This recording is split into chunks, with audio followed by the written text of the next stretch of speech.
Aujourd'hui, les banques sont tenues d'aller vers l'innovation. Donc, ce n'est pas une révolution. Les banques qui aujourd'hui qui ne vont pas vers l'innovation aujourd'hui sont des banques qui sont peut-être appelées à disparaître. Et Diamond Bank, dans cette optique-là, est en train quand même de poser les jalons, les actes pour être à jour par rapport à son offre, par rapport à sa clientèle.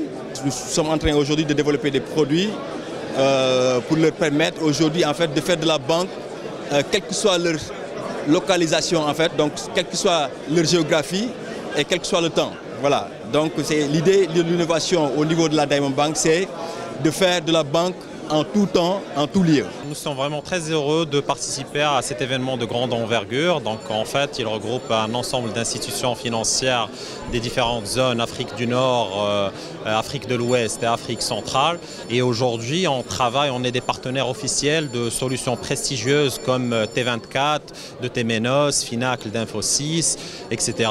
Et on a nos propres solutions qui permettent à la fois de restituer au top management des indicateurs et des tableaux de bord pertinents, parce qu'on a des solutions comme la Sigma Suite Reporting et effectivement Sigma Suite Return qui permet à une maison mère de collaborer avec ses filiales. Donc effectivement, c'est des thèmes sur lesquels on intervient tout particulièrement. La digitalisation, ce n'est pas un projet, c'est un processus. Et ce processus, ça peut durer entre 6 à 10 ans de transformation. C'est pour cela que je vais insister après auprès des banques de commencer à ubériser la banque par analogie à Uber. Si Uber aujourd'hui peut recruter 1 million de nouveaux chauffeurs par mois, c'est scale-up. Est-ce que la banque aujourd'hui avec des agences physiques peuvent le faire? Ils ne peuvent jamais le faire en se basant sur des agences physiques parce qu'ils travaillent avec des ressources limitées, une capacité limitée. Alors que pour avoir ce scale-up, il faut passer vers l'automatisation via la digitalisation. Mon rêve, c'est que je puisse ouvrir un compte, demander un crédit, suivre mon crédit, avoir une relation avec la banque sans faire la visite et sans signer un bout de papier. Ça, c'est mon rêve. Aujourd'hui, dans les 121 banques qui sont membres, nous en avons 103 qui sont déjà interconnectés.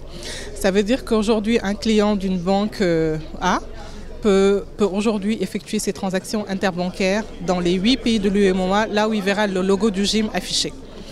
Il peut également faire des paiements au niveau de tous les commerces agréés GIM-UEMOA.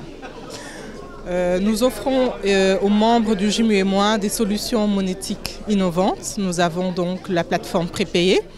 Nous avons également la plateforme mobile banking. Et aujourd'hui, nous avons également le paiement en ligne. Donc, ce sont des solutions que nous offrons à nos membres.